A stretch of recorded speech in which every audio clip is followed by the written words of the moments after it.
gente está discutindo 8 laços que prendem o ser humano.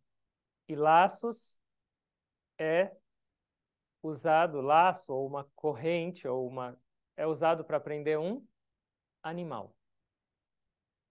Então, se a gente vive com essas características, essas 8, nós estamos enlaçados, acorrentados, aprisionados, e a gente tende a uma natureza inferior, instintiva, animal. Então, é impossível a gente celebrar a vida enquanto está preso, amarrado. Então, felicidade ou celebração, a verdadeira, significa libertar-se disso. E a consequência é felicidade.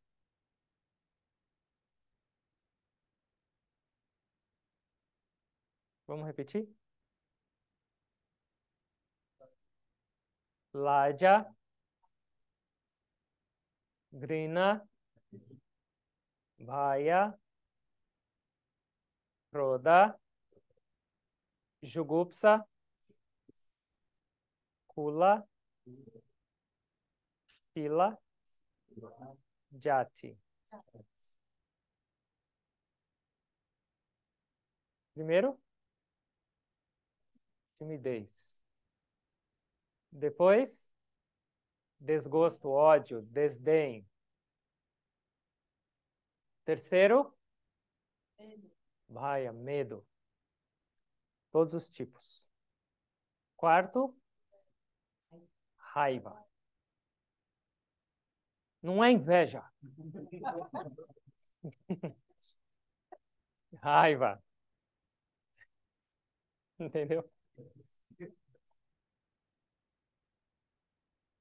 Quinto, inveja. E agora a gente entra para o grande finale. Os três últimos são farinha do mesmo saco. Eles são expressões diferentes de uma mesma característica: o ego e orgulho.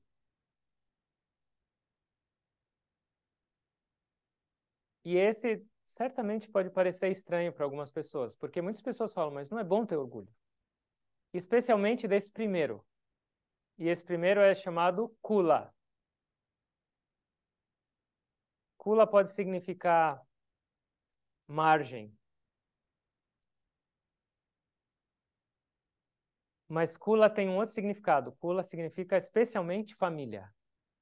Então, esse primeiro aspecto desses três últimos que estão conectados com o ego e orgulho, esse primeiro é orgulho do quê? Orgulho da família, orgulho da sua própria dinastia, da sua linhagem. E por que é ruim? As pessoas falam, estou orgulhoso do meu filho, da minha filha, eu tenho orgulho do meu marido, da minha esposa, eu tenho orgulho dos meus antepassados. Por que isso é prejudicial? Ou por que isso é ruim? Ou se é ruim?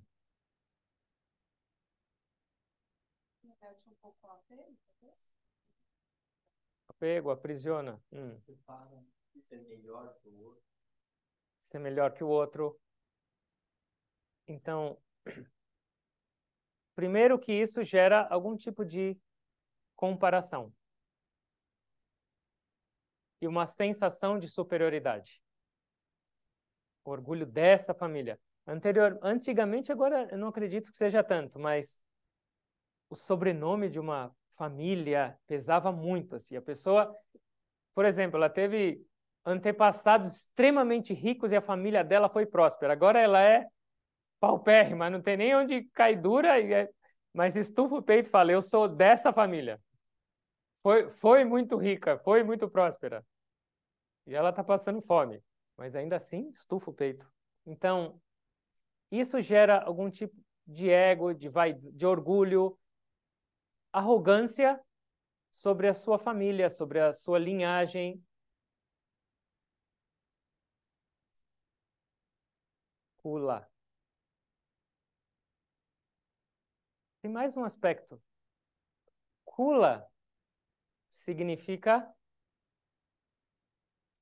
além de família, além de margem, um outro significado de kula, ku significa terra. Kula significa aquilo que vai voltar para a terra. E o que isso quer dizer?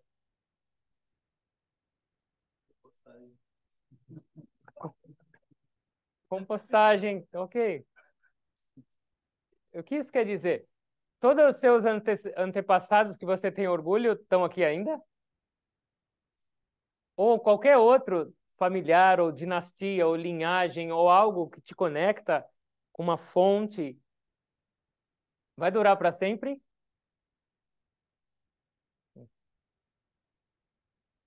Então, para que se apegar tanto? Lembra que desapego é diferente de indiferença, mas por que se apegar tanto a essa característica, a essa conexão? Você está se identificando. Mas a outra pergunta é: será que essa é a sua verdadeira identidade? Eu sou dessa família, ou esse meu filho, ou essa minha esposa, ou esse. Não importa. Será que essa é a sua verdadeira identidade? Não tem problema nenhum você admirar, não tem problema nenhum você ficar feliz, deve. E claro que você deve querer o melhor para todos, mas você criar orgulho, criar um senso de superioridade, você ficar vaidoso por alguma dessas perspectivas, não tem muito sentido. Tudo isso é temporário. E toda vez que você se identifica, e por que isso tem a ver com o ego? Porque isso está diretamente conectado com a sua individualidade. A sua alma tem antepassado? Tem ou não? Sua alma teve pai, mãe, vô? Sua alma teve esposa, marido, filho?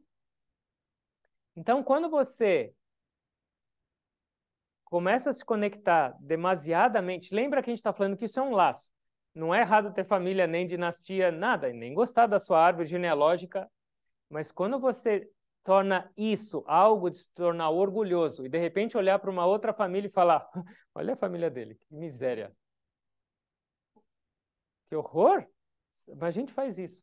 Não desse jeito, expressando explícito, mas internamente, a gente tem esse sentimento de superioridade. E é esse sentimento de superioridade por ter uma família bonita, por ter um filho inteligente, por ter alguém na sua família saudável ou assim por diante. Essa parte é a nociva. E essa parte cria parcialidade. E o que a gente está tentando fazer com a nossa mente? Ela já é extremamente parcial, limitadora, divisora, possessiva. A gente está tentando o que no caminho espiritual? Expandir e tornar imparcial. Mas com uma perspectiva dessa, de conectar-se somente com a sua família limitada, você está sendo parcial ou imparcial? Imparcial. Não, parcial.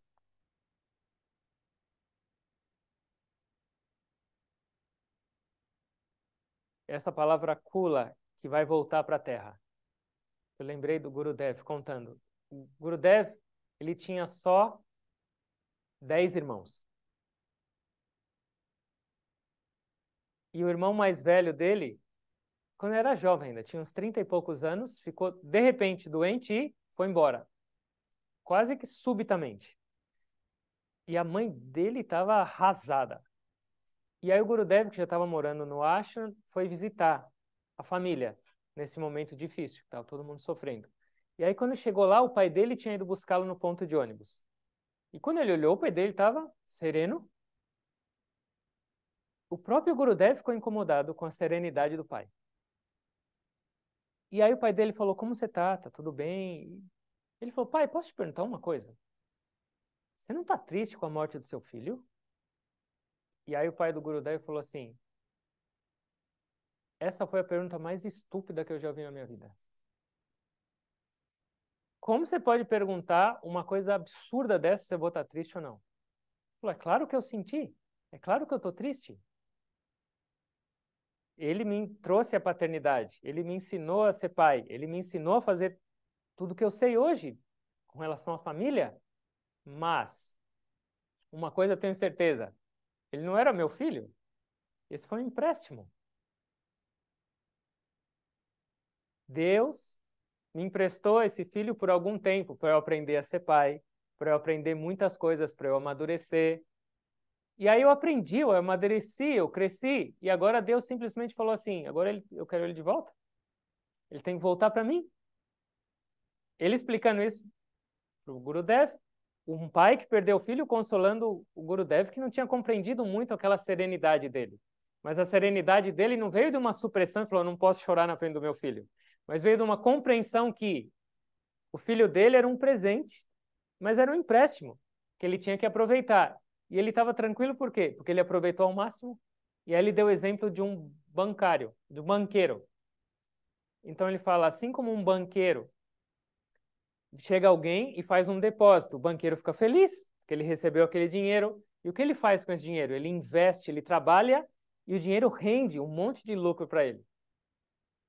E por ele ter tido um monte de lucro com esse investimento, quando chegar o cliente e falar assim, eu quero o meu dinheiro porque eu quero usar, o banqueiro não vai ficar triste, chorar, ele vai falar, agradecer, obrigado por ter confiado em mim. Com o seu dinheiro eu fiz um monte. O depositante vai embora feliz, que ele ainda ganhou um pouco mais, e o banqueiro fica feliz. O pai do Gurudev estava explicando isso, nesse momento. Olha a compreensão. Então, quer dizer que ele não amava o filho? Quer dizer que ele não tinha essa relação? Não. Mas ele entende que tudo nessa vida era temporário. Kula. Tem uma outra história que é o oposto. E esse também aconteceu. O Guruji fala que isso foi alguém do vilarejo dele. Um pai estava voltando, ele morava, o pai e o irmão desse pai morava lá, vizinho. Então os dois meninos brincavam juntos. Eles como da mesma família, eles eram primos, só que eles viviam o tempo inteiro juntos. A família vivia junto. E esse pai amava os dois como filho. E aí ele foi, e antes de voltar ao trabalho, ele comprou um bolo, algum doce para esses dois. Só que era em fatia. E aí quando chegaram os dois, quando chegou o pai, ele colocou a mão atrás para dar para os filhos. Ele falou, agora vem buscar. E aí, nessa mão, tinha o pedaço maior de bolo. E nessa mão estava menor. E aí o que ele viu, o filho dele estava vindo nessa e o sobrinho nessa. Ele, ele ficou meio preocupado. Aí o que ele fez quando chegaram os dois? Isso é Kula, o meu filho e o filho do outro. Então, é uma limitação. E é normal. Mas a gente está tentando ir além do normal. Não é ser anormal. A gente está tentando ir além do normal. O normal é viver com individualidade, o normal é viver com essa separação, com essa limitação. Mas a gente aprende que a gente deve ir além disso para realmente se libertar e ser feliz. E isso é a parte prejudicial de Kula. Dá para entender? Tem um provérbio sânscrito que fala Vasudeva Kutumbakam. O universo inteiro é minha família.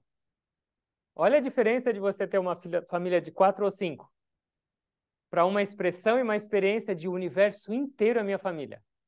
Onde eu estiver, com quem eu estiver falando, com quem eu estiver, é minha família. Não existe estranho. Mas não é uma teoria.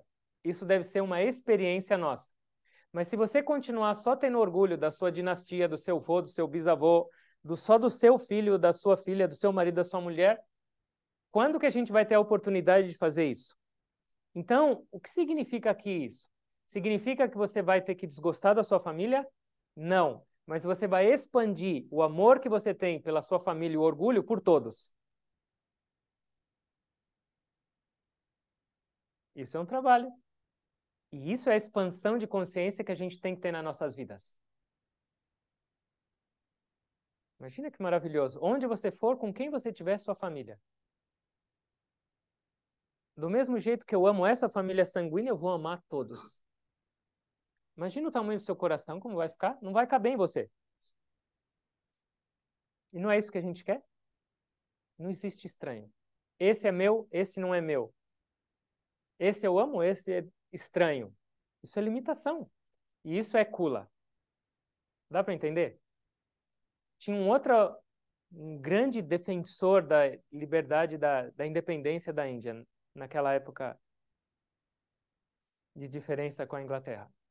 E ele estava cuidando de um projeto ou de uma ação onde tinha um monte de gente morrendo de fome, um monte de gente numa situação completamente abandonada e terrível, e muitas crianças.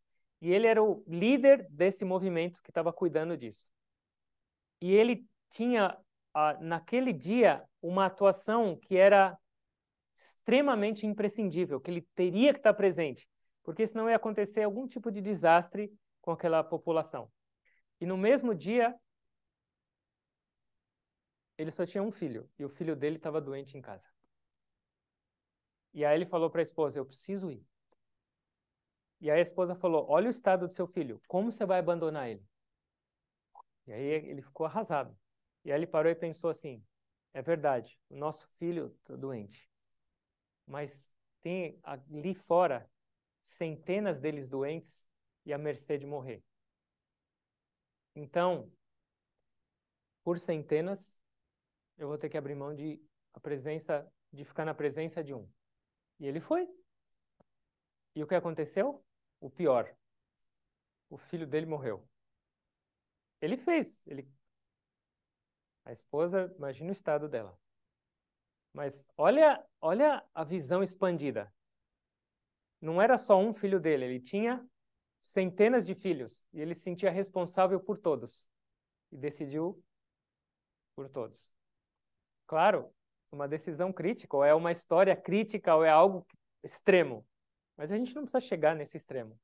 Mas a gente pode olhar as nossas próprias limitações e prestar atenção quando essa atitude de orgulho familiar, de parentesco, sanguínea, de sua linhagem, te traz prejuízo, te traz limitação. Isso está claro? Qual é o próximo?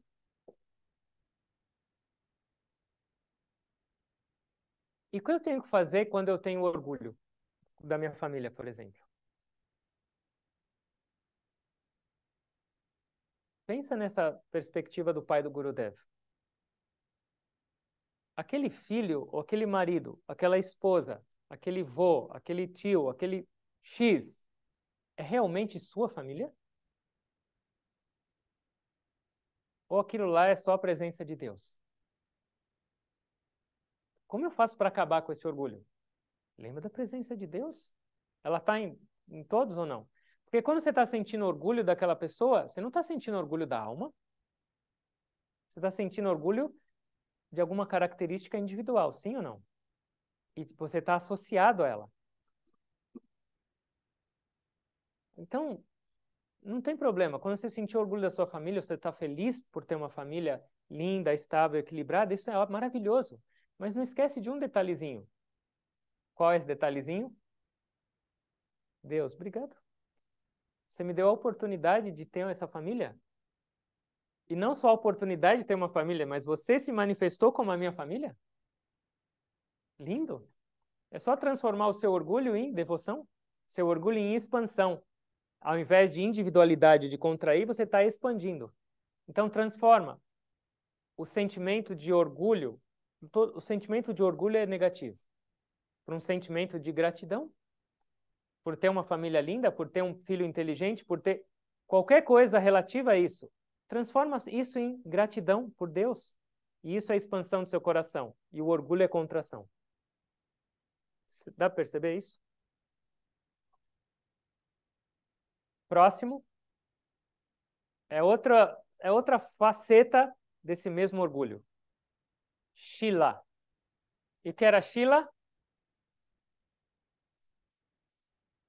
Já virou um clichê agora. Já virou um... tem que fazer a camiseta. Orgulho de ser humilde.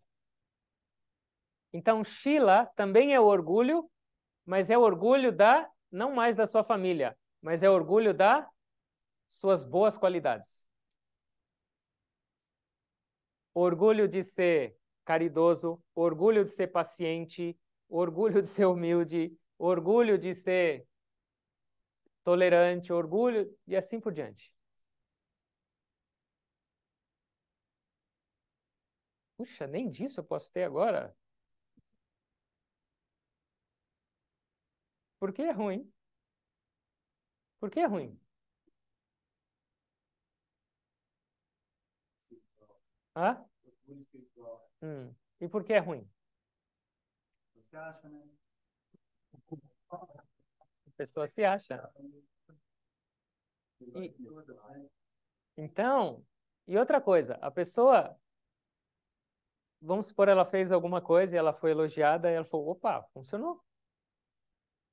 Talvez ela não tenha pensado em receber elogio, mas ela fez e recebeu e foi bom. Então ela começa a mudar um pouquinho a perspectiva dela. As pessoas estão gostando. Não é mais pelo ato de fazer, mas agora é pelo ato de ser reconhecido. Ontem à noite eu estava conversando com uma pessoa e ela falou, eu sou movido a reconhecimento. Isso é bom ou é ruim? O que vocês acham? É negativo. Apesar de que, em maior ou menor grau, todos nós, sem exceção, temos essa perspectiva. Claro, a gente tem que desenvolver boas qualidades. Mas qual é o aspecto negativo? Querer divulgar. Querer colocar a boca no trombone. Em duas partes da Bíblia, quer dizer, em várias, mas eu lembrei dessas duas. Primeiro, Mateus, que ele fala, Jesus fala, guardai-vos de fazer boas obras diante dos homens, para ser vistos por eles. Do contrário, não tereis recompensa junto de vosso Pai, que estais no céu. Quando dá esmola, não toque a trombeta diante de ti, como fazem os hipócritas nas sinagogas. Quando dares esmola, que tua mão esquerda não saiba o que fez a direita. Quando orares, não fala igual os hipócritas, que fica falando bem alto para serem vistos pelos homens. Eles já receberam a recompensa. Entra no teu quarto, fecha a porta e ora a teu pai em segredo. Ele que vai te recompensar. Então é só entender uma coisa. Quando você faz uma boa ação ou você divulga a sua boa qualidade, a sua intenção é de receber a recompensa de quem? Dos outros. Reconhecimento, aprovação, aceitação. E isso é alimentar o quê? O ego. Fácil? Não. E a maioria das pessoas nem entende que isso é um laço. São Paulo fala também em Gálatas 1, capítulo 1, versículo 10. É porventura o favor dos homens que eu procuro ou de Deus?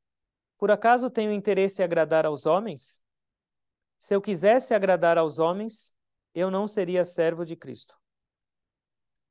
Então, não quer dizer que a gente não tenha que nutrir essas boas qualidades. E não quer dizer que as pessoas não reconheçam.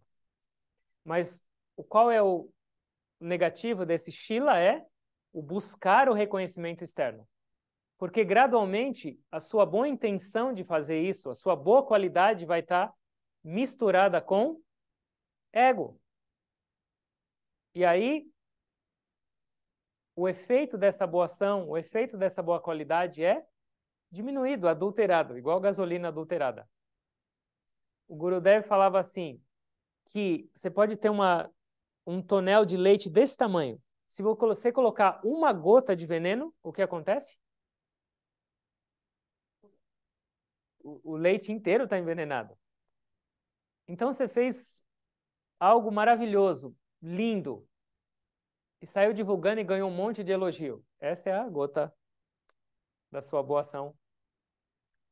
Então o resultado disso é reduzido. Por quê? Porque o seu ego está inflando. Então, até numa boa ação, esse miserável desse ego quer ir junto e receber todo o crédito. Fazer as boas obras em segredo. Mas agora tem Instagram, eu preciso divulgar. Então, eu preciso fazer uma foto assim. As pessoas têm que me ver que eu estou usando japamala, porque agora eu sou uma pessoa espiritual. E assim por diante. Eu vou comprar um sari. Então, para quem a gente tem que agradar? Quem a gente está tentando fazer feliz no caminho espiritual e nas nossas vidas? Só. Deveria ser. Deveria. Faça o melhor sempre. Trabalha com o máximo que você pode. Uma outra pessoa estava falando ontem. Eu trabalhava num departamento onde eu me matava de trabalhar. E eu fazia e produzia. Ficava o tempo inteiro pensando e refletindo sobre isso. E os outros eram quase igual parasita. Não faziam quase nada. E aí chegava no final do mês, a gente era reconhecido como farinha do mesmo saco, como a mesma coisa. Tudo bem. Faça porque você entende que você deve fazer o melhor da sua vida para tudo, mas não para agradar os outros, não para ser reconhecido. Porque tem duas possibilidades. Você vai ser reconhecido, você vai aumentar o seu ego. E a outra parte é, você não vai ser. Ou você vai ser criticado. Mas se você faz isso para agradar a Deus, tudo bem que você receba reconhecimento, mas qual é a sua intenção de realizar? O para que você está realizando isso? Eu vou falar essas palavras porque as pessoas vão me elogiar depois. Ou eu estou cumprindo uma missão que o meu mestre me pôs para fazer? Qual é? E isso é só interno. Talvez as pessoas não saibam. E aí as pessoas vão falar para você, parabéns, você fez isso maravilhosamente. Aí você vai falar por fora, não, não, isso é Deus. E aí lá dentro você vai falar, fala mais, fala mais. Uau, vem mais outro, vem outro. Essa palavra eu vou emocionar as pessoas. Agora sim. Então, qual é a sua intenção? Não faça para os outros. E as suas boas qualidades? São suas? São suas. Por exemplo, você é uma pessoa inteligente. Você nasceu já inteligente? Com essa sabedoria que você está compartilhando? Ou você tem paciência, ou você tem amorosidade, ou você tem compaixão. Você nasceu já esse santo todo que você é? Ou alguém te ensinou a ser mais paciente? Ou alguém te ensinou essas coisas que você sabe? Ou te inspirou, você aprendeu com alguém de alguma maneira, sim ou não? Tudo, absolutamente tudo que você tem e é considerado uma boa qualidade veio de alguém ou não? Veio de alguém. E em última instância, tudo, absolutamente tudo veio de quem? De Deus. Então, ao invés de você receber o crédito, lembra? E transforma isso em gratidão, lembra daquela pessoa que te ajudou, que te inspirou, que te ensinou.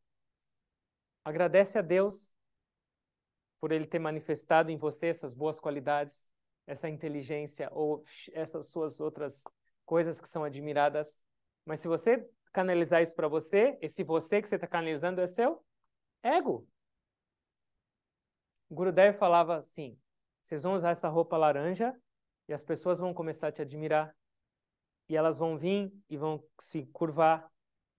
Se você começar a falar que isso é merecedor, se você sentir um orgulho disso, você está simplesmente morto. Porque o ego espiritual é o pior de todos. Porque dá para disfarçar bem melhor.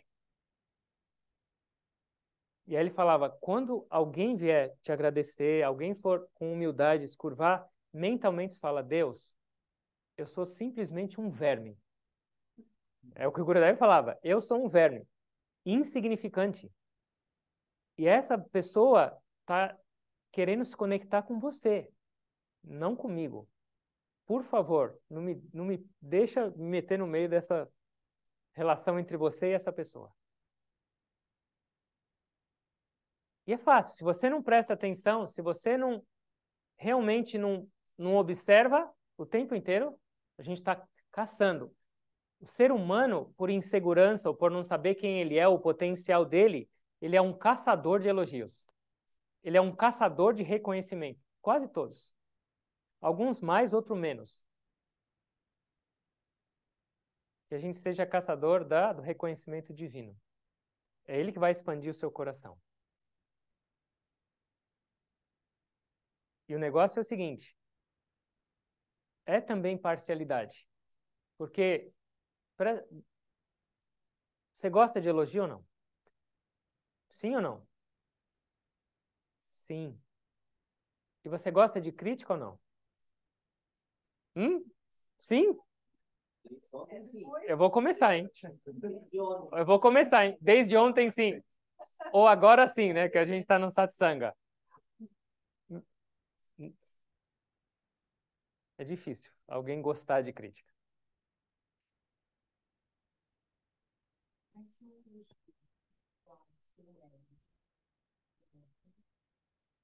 Então, vamos primeiro para essa parcialidade de crítica e elogio. Então, a gente normalmente está buscando muito elogio e fugindo de crítica. Se uma pessoa te elogia, você coloca lá no seu... Kula agora. Agora é da minha dinastia. Essa aqui é minha própria família. Mas se vem aquele sem noção, aquele ignorante que viu defeito em mim, como pode ser isso? Esse aí está na minha lista negra. Internamente é assim. Então, a gente já percebe que está desequilibrado. Porque os dois não estão se referindo a você. Os dois estão se referindo ao seu ego. E é por isso que os mestres falam, quando você é elogiado e a gente adora tanto, aquela pessoa está levando seu karma positivo embora. Seu saldo está diminuindo. E quando alguém te critica, que você fica nervoso, você quer se justificar e tudo, essa pessoa estava levando seu karma negativo embora. A gente já falou isso ontem, acho. Então, quando alguém te criticar e falar mal de você, abraça ela e fala, eu te amo.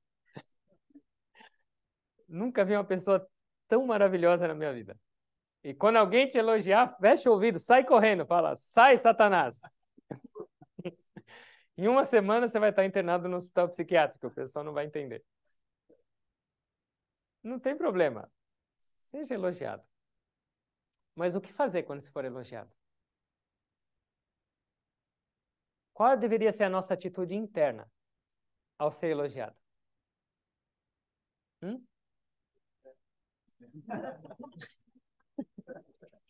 Talvez não precisa chegar nesses. Você pode pensar isso também, mas entregar. Deus, isso é referente a você, não eu. Essa qualidade é sua. Ô Deus, através dessa pessoa, você só está me falando que eu estou no caminho certo, mas é você. Então, por favor, me deixa continuar no caminho certo. Não me deixa ter vaidade ou orgulho disso. Porque também é parcial. Talvez aquela pessoa esteja elogiando porque ela quer te agradar, porque ela está te devendo um favor, porque... Então, a mente é muito, do ser humano, ela é muito instável e ela é não tão confiável. Essa nossa não é. Então, não necessariamente a opinião de alguém vai ser a verdade. Então, Deus, você através dessa pessoa está querendo me mostrar que eu estou indo no caminho certo, que eu fiz algo bom, mas é você, eu te agradeço. Por favor, não me deixe esquecer de ti e ficar inflado por causa disso. Então, não tem problema. Vocês vão receber elogios. E não tem problema fazer alguma coisa e receber esse reconhecimento. Mas absorver e aceitar ele para você, você está cortando o fluxo, porque o elogio deve ir para Deus. Não é?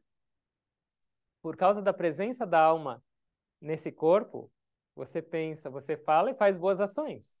Se não tiver alma respirando em você, que boas ações você vai fazer?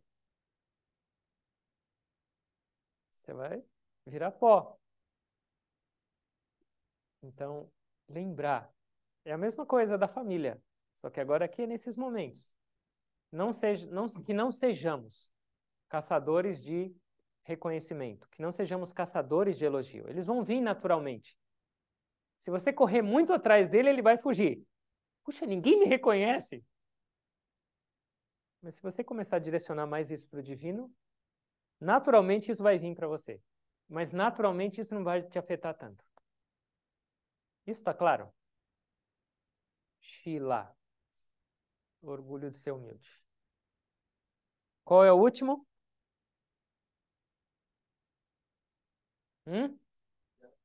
Jati. Tem uma história de Indra, desse negócio de elogio e crítica. Tinha uma pessoa que ele amava jardim. Amava cultivar e era maravilhoso. Ele trazia flores de todos os lugares. Era na Índia isso. E aí as pessoas passavam e, meu Deus, que é um paraíso isso. Isso aqui é um pedaço do céu. Quem fez isso? Ele, fui eu. Eles faziam ainda de humilde, fui eu. E toda vez ele comprava mais flor ainda, falava, as pessoas vão gostar mais e mais. E aí um dia ele se distraiu, e na Índia, vocês sabem, as vacas andam por toda parte, na rua. E aí uma vaca entrou no jardim dele e comeu metade do jardim dele. E aí ele ficou louco da vida. O que ele fez? Ele pegou um pedaço de pau e foi espantar a vaca. Só que ele estava tão irritado, porque a fonte de elogio dele estava indo embora, que ele bateu um pouco mais forte na cabeça da vaca. O que aconteceu? Morreu. E matar uma vaca na Índia é inferno na certa. Então, era um pecado horrendo. E aí, o que acontece? Tinha um jardim lindo e tinha vaca morta no jardim. Aí as pessoas passavam. Uau, que jardim lindo! Quem fez? Fui eu. Mas espera aí, quem matou essa vaca? E aí ele falou, foi Indra. Porque as divindades, elas estão conectadas com alguma parte do corpo. E Indra é responsável pela mão. Então ele estava falando, não fui eu, foi minha mão. E quem mexe minha mão é Indra. E aí Indra se manifestou em forma de um humano. Ele foi lá, falou, deixa eu pegar esse sem vergonha. O elogio é ele e a... E aí ele fez a mesma pergunta. Quem fez isso? E quem matou? Falou, não está certo isso aí. Aí ele se manifestou. Não está certo. Parcialidade. Então, talvez a gente não chegue nesse extremo, mas presta atenção como é a sua perspectiva de elogio e de crítica. Quando você está para receber uma crítica de alguém, a gente já se prepara, a gente já prepara a nossa argumentação, nossa desculpa, nossa defesa para não ser culpado. E quando é elogio, o Guruji falou que quando uma pessoa é elogiada, ela fica brilhante. E quando ela é criticada, o rosto dela fica um negócio escuro, ela começa a ficar um pouco mais de equanimidade e lembrar de Deus por todas as suas qualidades. Agradece por tudo que você tem. Não esquece dele. E a última é Jati. E Jati é orgulho do quê? Orgulho do seu gênero. Orgulho da sua cor. Orgulho da sua nacionalidade. Esse orgulho não para, né? Esse ego sempre arruma uma brecha para... Então, isso é outra forma de limitação. E isso é o que gera os maiores conflitos na humanidade.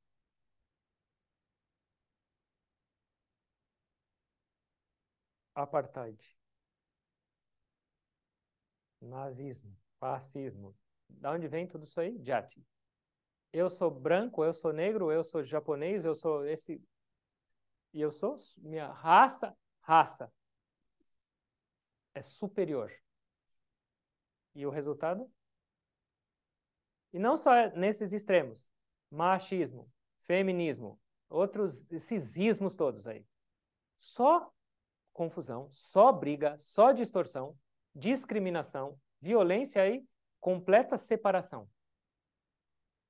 E não é só a cor de pele, ou casta, ou gênero, ou a sua raça, mas é também, por exemplo, as suas qualidades individuais. Mas não essas qualidades agora que a gente falou de Sheila, mas eu sou forte, eu sou rico, e assim por diante.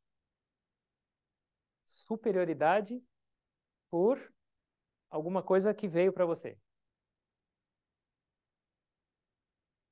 Vamos pensar nessa diferença, nesse preconceito, nessa discriminação que que o orgulho desse jati causa. E isso não tem razão nenhuma. Isso é a coisa mais ignorante.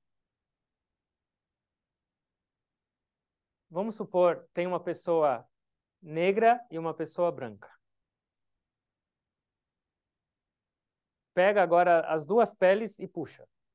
Tira. Ainda vai ter diferença ou não? Vai ter um pouco. Já não é mais a cor, mas talvez a forma seja um pouco diferente. Tira agora o músculo. Ainda tem diferença? Talvez, mas bem menos. Tira outra camada, vai ficar só o osso. Tem diferença? Quase nenhuma. Tira o osso. O que isso quer dizer? A gente olha só para a casca. A gente se identifica com a casca. E não só se identifica, mas a minha casca é melhor ainda por cima. E quando você olha só para a casca, você cria preconceitos, você cria separação, diferença, limitação e cria todo esse tipo de confusão que o mundo sofre hoje. O mundo é dividido por linhas, meu país, seu país. Até o espaço é dividido, meu espaço aéreo. Você não pode passar aqui.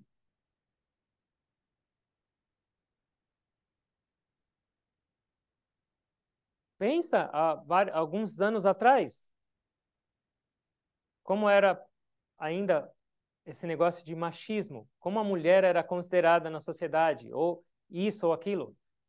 Parece uma coisa absurda se a gente olhar hoje, mas eu não sei quanto tempo atrás, talvez 50 anos. A cultura era que a mulher não tinha nem alma. A mulher não tinha alma. E aí você pega qualquer outro tipo de discriminação, de cor de pele, e entende, a minha raça é a raça ariana superior. Então, a gente também tem isso dentro de nós.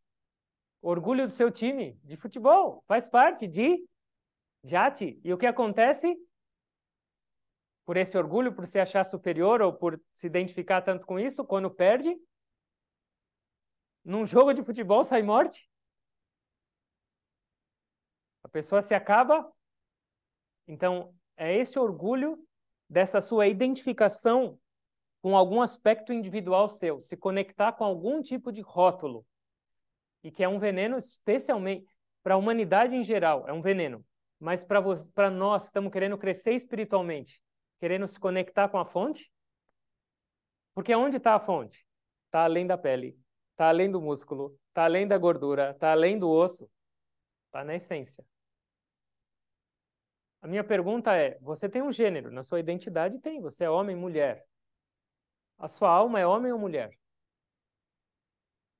A sua alma é branca ou preta? A sua alma é japonesa? A sua alma é corintiana ou flamenguista? Tudo bem, por enquanto nós temos esse ego e essa individualidade e a gente tem que conviver com eles. Mas quando isso se tornar um motivo de você se achar superior ou até mesmo se achar inferior a isso, você está envenenado. E o mundo está envenenado agora. Porque o mundo só olha, se compara e se guia basicamente por esse rótulo, por essa casca. Mas, como Jesus disse, eu estou no mundo, mas eu não sou do mundo. Então, nós temos que fazer a diferença. Porque essa casca toda é um fardo para a gente. Isso é um peso. Uma vez tinha um Brahmani E ele estava indo fazer o ritual dele. E depois que eles tomam um banho, eles têm que estar completamente puros para fazer esse ritual. E aí veio um cachorro de rua. E ele... E aí o cachorro queria carinho, veio com graça, ele... Meu Deus do céu, o que eu faço? Ele pegou um pedaço de pau, tacou no cachorro. Ah, e o cachorro saiu correndo, chorando, coitado, filhote. E foi falar com a mãe. Aí ele falou, mãe, ele me atacou, eu fui lá, queria carinho, agradar ele, falar bom dia, ele deu uma paulada. Aí eles foram falar com o rei. E o rei entendia a língua dos cachorros. Aí o rei falou, meu Deus, que sacerdote estúpido e violento. Você tem razão, me fala, o que você quer de punição para ele? E eu vou dar. Aí essa mãe cachorra pensou e falou, eu quero que ele seja chefe de um monastério. Aí o rei falou, isso não está parecendo castigo? Está parecendo um prêmio. Ela falou, você não sabe o que você está falando. Na minha vida anterior, eu fui chefe de monastério. E aí, eu com essa roupa me achava superior, as pessoas me elogiavam. E eu esqueci completamente a minha meta por causa disso. E agora, ó, quem eu sou? Uma cachorra. Então, dá esse prêmio para ele. Então, quando a gente começa a ficar orgulhoso, a gente esquece da nossa meta divina. A gente se esquece da nossa natureza divina. E a gente se compara, e comparar vai te deixar superior ou inferior. E os dois são ignorância. Certo? Jati. Presta atenção, o orgulho está presente nas nossas vidas. Mas esse orgulho, mas esses rótulos, mas essas capas todas que a gente acaba construindo, torna a nossa bagagem pesada. E a ideia é que a gente fique leve. É igual os mestres falam que a nossa vida espiritual é gradualmente descascar uma cebola, por camadas. Não, não, não, não. O que chega no final? Tem alguma coisa no final ou é só camada? É só camada. Então, o que é o caminho espiritual, o crescimento espiritual? Eu não sou essa cor, eu não sou dessa família, eu não sou homem nem mulher, eu não sou alto nem baixo, eu não sou inteligente nem ignorante, eu não sou pai nem mãe, eu não sou monge nem chefe de família. Cebola, cebola, cebola. E no final, o que sobra? Nenhuma casca. Nenhuma, porque a cebola inteira é uma casca. Então, além de todas essas cascas, está a sua verdadeira identidade. E enquanto a gente não se libertar dessas cascas, a gente não vai saber quem somos. E nós vamos continuar vivendo em ignorância. E a ignorância é laço, que nos prende. Em forma de ego, em forma de medo, em forma de todas essas coisas que a gente veio discutindo. Muitos deles vêm em forma muito sutil nas nossas vidas. E a gente não percebe e a gente alimenta.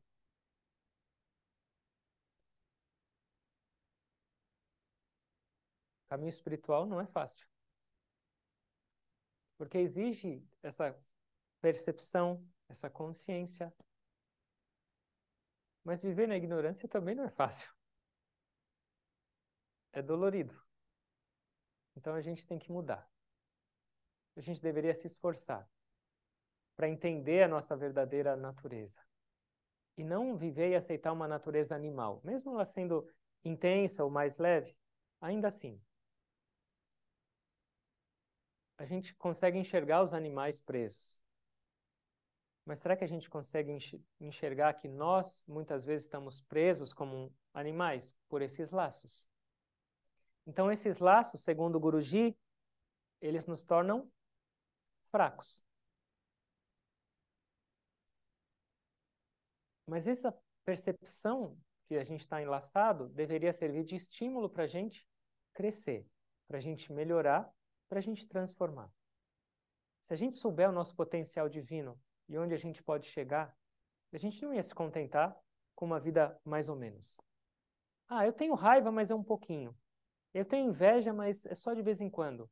Eu tenho medo, mas eu aguento. Eu tenho orgulho, mas ninguém percebe. Tudo bem, você está ainda laçado. Então, se você souber o seu potencial e onde você pode chegar nessa existência, não importa onde você esteja agora, por que desperdiçar essa vida? Lembra que a gente falou no primeiro encontro? Essa vida é o quê? Um investimento. Um investimento de respiração. Um investimento do seu tempo que está passando. O que você está fazendo com esse investimento de respiração, ou do seu tempo, ou da sua vida, desse corpo e dessa inteligência que Deus te deu? Você está se libertando desses laços e chegando mais perto do verdadeiro lucro desse investimento? Ou você está se enlaçando mais com todas essas características e outras? É para a gente pensar e refletir. E o Guruji fala, se a gente refletir, se a gente usar o nosso desejo, força de vontade para mudar, liberdade. A gente tem tudo nas mãos. Nós somos muito afortunados. Não se preocupa quando você perceber que você tem um monte de fraqueza. Ou se aparentar que você não tem força para se libertar delas. Porque muitas vezes vai aparecer. Ok, eu sei que isso é ruim. Eu tenho raiva, eu tenho orgulho, eu tenho inveja, eu tenho medo. Mas eu não consigo me libertar disso. E isso também é uma oportunidade maravilhosa. Para quê? Para se aconchegar mais nos braços da Mãe Divina. Pode te libertar de tudo. Não é minha força, Deus, é sua força. Essas negatividades são muito para mim. E minha vida eu percebo agora são miseráveis, mas você pode tudo. Então, por favor, a sua força para me libertar. Então, até mesmo perceber sua fraqueza frente a esses laços é uma oportunidade de se conectar, de ter mais devoção, de ter mais expansão do seu coração. O tempo inteiro. Por isso que os mestres falam, meditação, caminho espiritual é 24 horas por dia. Fecha os olhos, medita um pouquinho. E traz essa transformação e essa libertação dos laços de dentro para fora, que é o mais importante. Os laços, cada vez que você meditar um pouquinho, eles estão mais frouxos. Eles estão mudando, mesmo que você não perceba, eles estão mudando. Mas depois de olhos abertos, viva consciente. Não permita que o orgulho entre na sua vida. Não viva mecanicamente, porque senão essas coisas vão entrar e se aprofundar em você. Tenha consciência, perceba. Esse viver consciente é a continuação da sua meditação. Isso é uma vida espiritual, o tempo inteiro. E essa é uma vida de celebração. Não existe ganho sem se esforçar. Mas a possibilidade que a gente tem de se esforçar é maravilhosa. Isso que torna a gente afortunado. Consciência e esforço. E devoção. Entrega. Confessar às vezes. Não guarda para você negatividade, fraqueza. Não se sente um pecador. Não se sente um verme. Não se sente um nada, um incapaz. Porque a gente escuta agora uma vida ideal. Uma vida modelo. E aí, às vezes, a gente vai olhar para nossas vidas e fala, meu Deus, está muito longe. Eu tenho todos esses laços, eu estou amarrado. Será que tem jeito isso? Faz parte do processo. Ora mais. Fala, Deus, eu percebo isso. Eu percebo aquilo. Cuida. Eu estou um pouco sujo agora, minha roupa está suja. Me limpa. Me ergue. Me eleva. Isso é a maravilha das nossas vidas. A oportunidade de lutar. Porque todos nós somos guerreiros, querendo ou não. E a gente está no campo de batalha. E um guerreiro que está no campo de batalha e não luta, o que acontece? Ele morre. Se você colocar um pouquinho de esforço, o sucesso é garantido. A vitória está na sua mão. A única derrota é o não lutar. A única derrota é deixa do jeito que está e vai passar. Isso é simplesmente ignorância. É imaginação. Nunca essas coisas vão sumir por conta própria. Nenhum desses laços. Eles só vão apertar mais. Coloca um pouquinho de esforço na sua vida, em tudo que você faz. Lembra de Deus, agradece para Deus, confessa para Deus. Conecta com Deus. E respira aliviado, livre de todas essas amarras. Está nas nossas mãos. E não é amanhã nem depois, é agora. Certo? Vamos fechar os olhos, por favor.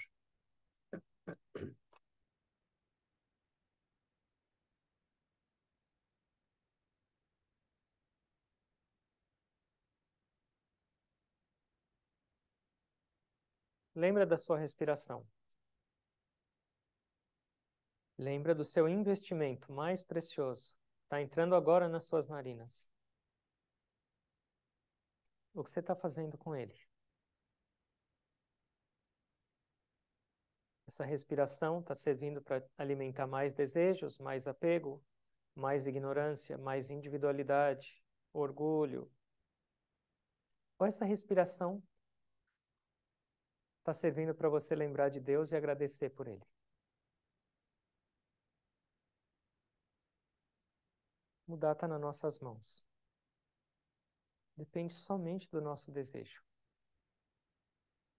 Não importa se nós somos um rio forte, caudaloso, ou um córrego, ou um fiozinho de água saindo de lá do cume de uma montanha bem alta. Todos nós estamos indo em direção ao oceano. O oceano de bem-aventurança, o oceano divino, infinito. E a velocidade de chegar a esse oceano depende de você. Do como você quer viver essa vida. Essa escolha está na sua mão e de mais ninguém. Por favor, não culpa o mundo pelas negatividades. Não culpa a instabilidade do mundo pelas nossas fraquezas. Coloca a sua energia para mudar. Isso vai acontecer. Essa presença divina está o tempo inteiro com você e em você. Aceita mais ela, convida mais ela para a sua vida. Onde vai ter espaço para medo? Onde vai ter espaço para inveja ou comparação se tudo é Deus? Onde vai ter orgulho se todo o mérito, se todo o poder, se toda a força, se todas as qualidades vêm dessa mesma fonte divina? E você é essa fonte divina. Lembra mais disso. Busca mais isso, se conecta mais com isso. E aprende a celebrar essa vida. Não pensa no amanhã porque ele não existe. Mas usa o agora para essa transformação.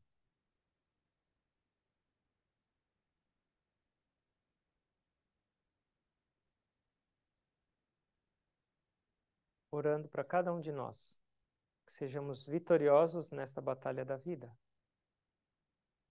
Que aprendamos a celebrar cada respiração, cada instante.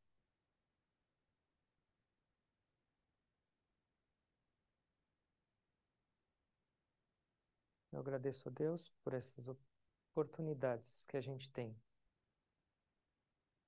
Eu agradeço a Deus até mesmo pelos desafios que a gente recebe. Porque eles são um abrir de olhos. Eles são um recado de que a vida precisa mudar um pouco. Eu agradeço por tanta inspiração que a gente recebe dessa fonte divina. Eu agradeço a cada um de vocês pela inspiração, pela presença e por essa família espiritual maravilhosa.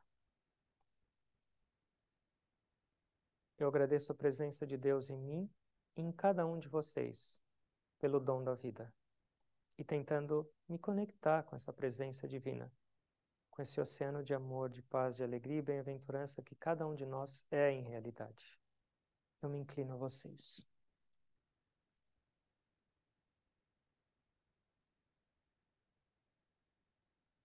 Om. Amém. Jai Guru. Obrigado a todos.